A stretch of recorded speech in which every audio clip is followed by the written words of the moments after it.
Welcome. You're watching The Big Question with me, Tamanna Inamdar. In a move that has sent shockwaves with its startling revelations, the Elon Musk-led, newly created US Department of Government Efficiency, popularly known as DOGE, has slashed funding for a host of international aids by the USA. DOGE has been auditing several government agencies in the US and cutting what it has deemed as wasteful expenditure. But that's not the headline we're focusing on. As part of the cuts, $21 million have also been cancelled for India, which was ostensibly supposed to be used for strengthening voter turnout in the world's largest democracy. This was part of a larger $486 million grant to the Consortium for Elections and Political Process Strengthening, which includes strengthening democratic processes in countries like Moldova, Nepal, Cambodia, etc. All of these have now been cancelled.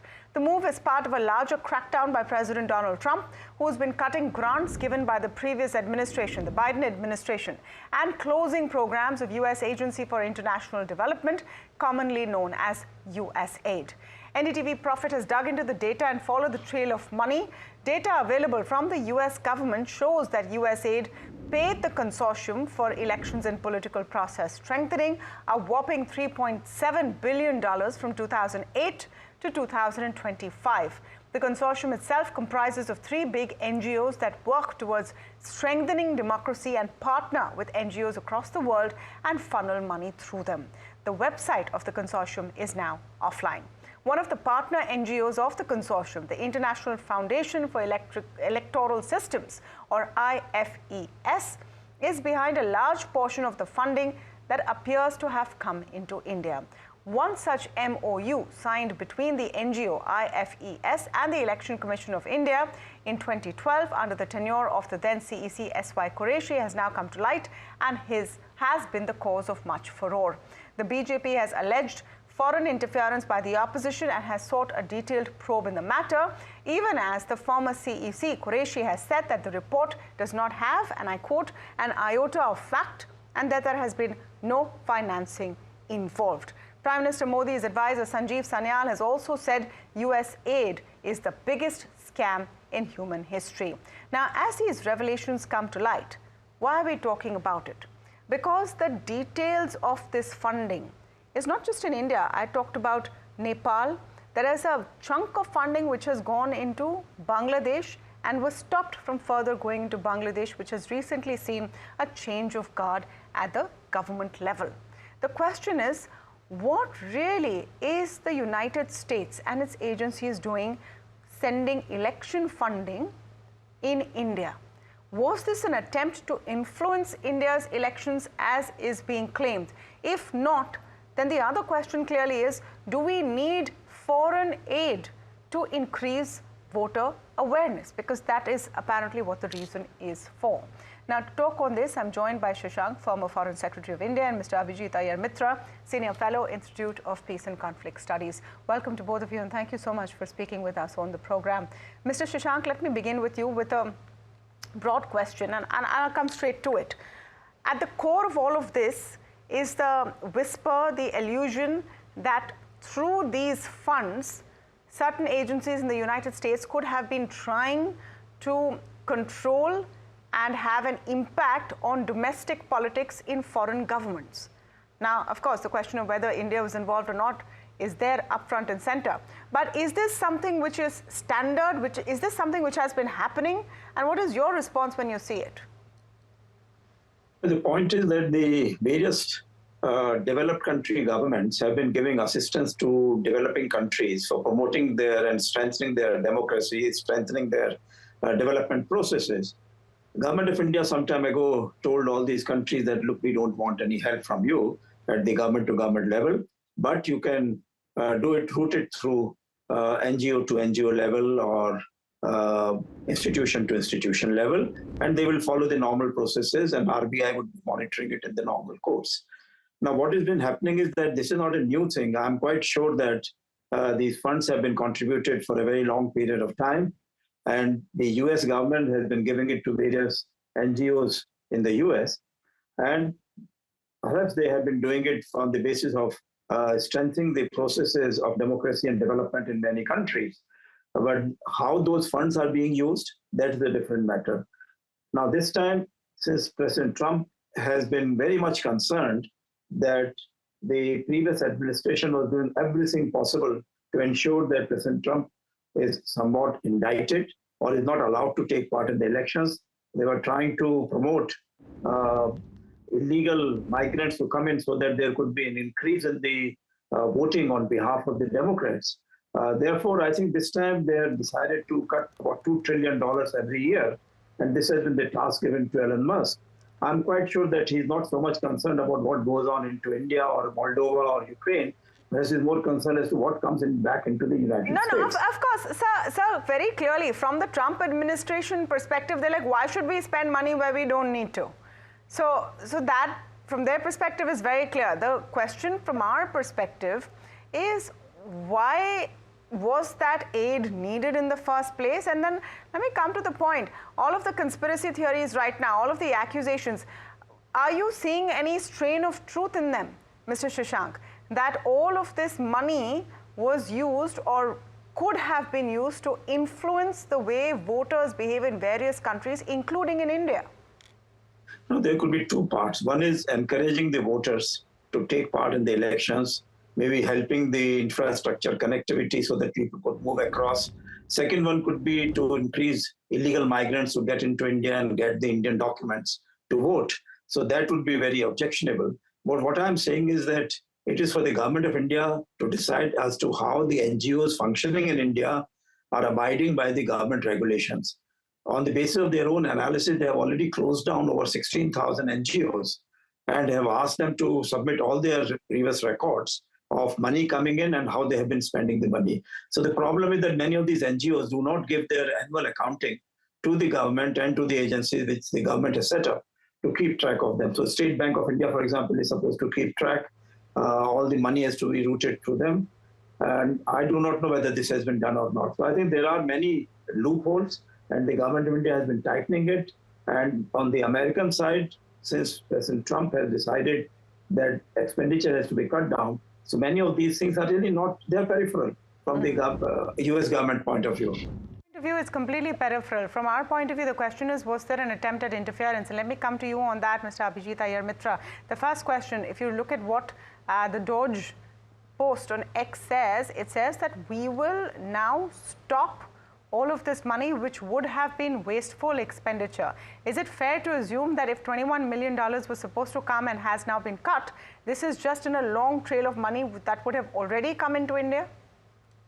Absolutely, Tamanna. The ambassador was absolutely right when he said that, usually this is, it is one snapshot of a persistent trail of funding, which has most probably been highlighted by the DOGE post. Now, the thing is, there are different kinds of election interference. The Economist or the New York Times can put out an endorsement of Rahul Gandhi's speech does not constitute election interference per se. The problem is when it crosses the threshold into actual physical action. Paying somebody money to go around doing things in India, that then becomes election interference, and that is the worry out here. You see, voter turnout, the infrastructure, whatever it may be, is not the concern of the American government or US aid. These are things that the Indian government and the Indian Election Commission have to consider in their best wisdom, and any programs directed at that can be decided mutually by governments. Now, the problem is we don't know which particular NGO this 21 million, or NGOs, plural, this $21 million was meant to go to. What was it disguised as? Because generally what we've seen with USAID money is it goes through a complete whitewashing process in much the same ways as fraud companies operate within shell companies, within shell companies, within shell companies. So USAID gives it to somebody called Internews. Internews then gives it to the Open Societies Foundation. The Open Societies Foundation and Ford Foundation then jointly fund somebody called Data Leads, which then funds something called Factshala. Now, it has been laundered so many times through several different nomenclatures. You don't know what aid is meant to be given to what, but USAID, the primary donor, would keep a very close watch on what goes where, it also gives them that deniability then to say, oh, this wasn't really interference. If you remember when the BJP actually called out USAID and the State Department a few months back, USAID didn't open their mouth. State Department denied it, saying, oh, well, it was freedom of press and things like that. I believe it has crossed a very, very dangerous line of criminality and foreign election interference out here. I think there are serious charges of treason to be laid. Abhijit, just to understand, just let's go one step back. Let's think about why. What would be the intent or the reason for, because a layman watching this anyone watching this right now would be thinking, all right, fine, it seems fishy, but why would the US government want to interfere in boosting voter turnout in India or in the Indian electoral process? And is this then just one administration? Because like you explained, aid of this nature continues over decades, and that's what the Foreign Secretary also explained. So the why, the intent still seems a little fuzzy. Right. So I've actually seen emails between a certain member of parliament and the American Consul General in Kolkata requesting a secure line to determine voter turnout. So I don't know where this was going or what the intent was. But generally, look at the caliber of funding. Voter turnout here, $1.2 million for a transgender opera in Guatemala, $20 million for a remake of Sesame Street in Arabic in Iraq. What this does is it creates a gravy train in the target country. It creates pressure groups in the target country. It makes those pressure groups dependent on international American aid, which then provides you levers for social destabilization at some future point of time. It creates the assets required to go in when you want to weaponize them. This is something we saw extremely clearly in Ukraine, where foreign funding had gone unchecked. A lot of it was done under press freedom, under voter education, under misinformation, etc., etc. There's a whole line item of this available on the funding, USAID NGO funding to Ukraine, all of which were weaponized, demonstrably weaponized during the Maidan demonstrations. Now, when you have situations like that, these are assets which are so financially dependent on a gravy train coming from abroad. They then have a vested interest in doing what they're told to do. It's not even control in that sense, it's just collective interest in acting a certain way. Okay. So now let's explain this in a more detailed fashion, and I'm going to just bring in here my colleague Sandhya Ravishankar. You could see what she's writing. She's written on the NDTV website as well, and we've done some digging on following that money trail. Let me get that report in for you before we continue the conversation. Sandhya, what exactly have you found? Because the question here is, where is the money? Where was it going, and to what extent? Well, Tamanna, this $21 million that has been posted by DOGE, or the Department of Government Efficiency, is just a mere trickle in the ocean of funding that has gone to several of these NGOs. Now, when we tracked the money trail, we have found that $3.7 billion of funding has gone from the US aid to this NGO called the CEPPS. Now, the CEPPS stands for the Consortium for Elections and Political Process Strengthening. Now, the CEPPS, as it is called, is a consortium of 3 NGOs, basically the IFES, which is the International Foundation for Electoral Systems, the International Republican Institute, or the IRI, and the National Democratic Institute, which is the NDI. So 3 NGOs have formed a consortium called the CEPPS, and they take funding from US aid and then they spread it to the rest of the world. Now, remember IRI, we had reported earlier that the IRI in a leaked document had submitted to US aid that they were working in Bangladesh ahead of the elections to destabilize the Hasina government. So this very clearly indicates what these NGOs were really up to. Now, IFES, we went through the annual financial statements of IFES, and this NGO has shown a large number of transfers to India for projects in India. But the critical point is that we don't really know where that money has landed up, which accounts it has landed up. It can be either entities like NGOs, or it could be individuals as well, and this is something that we don't know right now. The NDI, the other NGO, it has partnered with another NGO called ANFREL, and ANFREL stands for Asian Network for Free Elections. And this ANFREL has been found to be working with a number of NGOs in India. Now again, how much money was transferred, what kind of a collaboration was it, all of this is something that only a government probe can bring out into the open. So $3.7 billion since 2008, that's the big finding we have today. All right, let me come to you, Mr. Shashank, on this point of intent. I think that's important to set the context of it. Is this the nature of things for a very large government that has its finger in the pie all across the world, so to speak, like the United States, to have some involvement in what is going on in all major democracies? Is that the context in which we should see this, or is there something else going on? Well, the US, as a major power in the world, has been trying to get a lot of followers all along the world. Now, what happens is that, especially in the Islamic countries, they found that if the democracy is strengthened, it is really the Islamic Brotherhood type of organizations which get strengthened. So then they started moving towards the ISIS and towards the Taliban, towards Al-Qaeda, towards many of these people to control their behavior, to be able to see that, all right, they can switch on or switch off or moderate the flow of funds to them and also keep track on their activities. The other side was that in many of the other developing countries, some countries have become very fast-growing countries. So they were moving out of America's orbit, so to say. Above everything else, it was China, where the Americans had come to believe that the Chinese, once they develop and become like Taiwan or become like Singapore, then Chinese by nature are people who prefer private enterprise, and then it will be very easy to control them. However, the Chinese had learned very much from the Soviet experiment that they should never allow control of their Communist Party to be relaxed.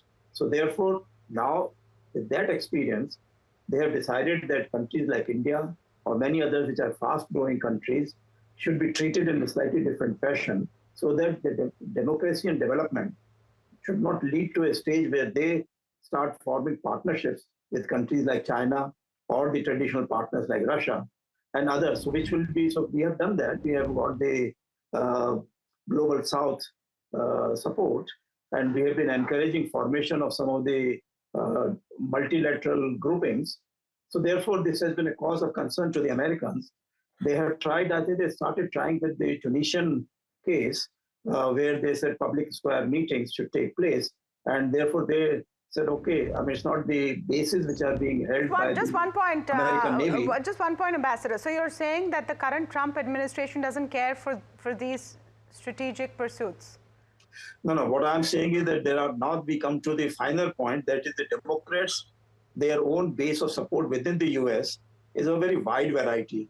There are the leftist groups, woke groups, feminist groups who want to complete control over their bodies, then there are LGBTQ types. So there's a very wide range of activities. They want other countries to be also in the same image so that they can form a greater partnership with the other countries. So therefore, they always talk of partnership. Whereas with the NGOs, with the civil society, in the case of the Republicans, as you see that starting from the Condoleezza Rice case or even Kissinger afterwards, they have been talking about strengthening some of the countries which will then become partners of the United States. I remember when I was Foreign Secretary, the Americans gave us to understand that India gradually would become one of the biggest countries, most powerful countries economically in the world. And America would very much like to strengthen India's capabilities and make sure that it becomes not only in Asia, but in the world, one of the three important powers. And therefore, that was apparently the Republican viewpoint, that the Indian government should be strengthened, India's views should be taken into account in the Indian neighborhood. Okay, but the Democrats have not been doing that. Democrats feel that India should be in the image of the US. All kinds of LGBTQ groups, all kinds of woke groups should be strengthened in India, Right. so that they are which they I think can which is a partner. parallel movement which is going on in any case, as it is in large parts of the world. Now let me come back to the point, Abhijit. Now, when we talk about this crackdown on US aid funds, and yeah, some of it, a lot of it possibly is dodgy. We have this quote from Sanjeev Sanyal saying US aid is the biggest scam on earth. On the flip side of it, shutting off the tap to non-profits, is that necessarily a good thing for all strata of Indian society? The problem here is if you abuse it, you lose it. I'm sure there was a lot of aid that was doing a lot of good at the grassroots level. The problem is this system has been abused so badly that now we might have no other option than to turn off all these spouts. Of course, when Open Societies Foundation was identified by the foreign minister, no less, as a very dangerous man and a dangerous organization, it should have automatically followed that, all open society funded organizations were put on a blacklist. That did not happen. I think now we've gotten to the stage where these things really have to happen. USAID for sure needs to be shut down and kicked out. The problem, of course, will be that a lot of good programs will go. There's nothing you can do about it. But the worrying aspect in all of this is, why are we waiting for American disclosures of all of this for us to be mobilized? What happened to our own external intelligence, our own forensic financial intelligence, who should have been able to detect all of this?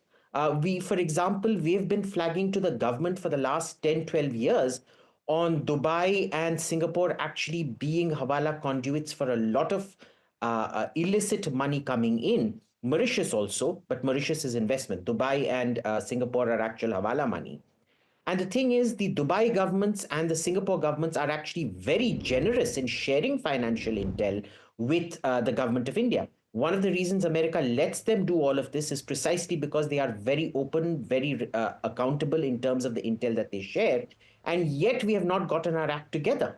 In fact, one of these companies' data lead, which was exposed almost 2 weeks back, has gotten another contract right now from MITI and the Ministry of Information and Broadcasting to do yet another Faktshala style indoctrination of kids around India on what is misinformation, hackathon, etc., etc. You can't continue like this. At some point, the government has to show some level of seriousness, and I'm sorry to say this, the government shows absolutely no seriousness in this, far less so than the Americans, in fact, are showing. So, just as we conclude this point, the question again is that where was this money going to come into, what it would have done? Is it truly, and in your view, Ambassador, a threat to Indian democracy? No, Indian democracy, because of the electoral process and participation of the people and accountability of the leaders to a great extent to their people, though many of them are illiterate, many of them can be bought over, but still it is a threat to those countries which want to control India. And therefore, the only way is to keep on spending more money through the NGOs, through the approved routes, and then see how best they can use it for their own purposes. And there are all kinds of weak points where the government does not monitor the activities very closely. So I think there it can work against the interests of India. But I don't have any doubts about the Indian democracy being able to answer many of the points which are raised by the other countries, because they don't understand the Indian people's mindset. Yeah, so which is the point, Abhijit? If you look at it in terms of cause and effect, is this something to worry about? Abhijit, that question to you. Abhijit. Look, it's always something to worry about. We need to be extremely vigilant. This is like the Queen's Gambit, where in the chessboard, the Queen doesn't seem a threat to you till it's too late and she's within striking distance to checkmate you.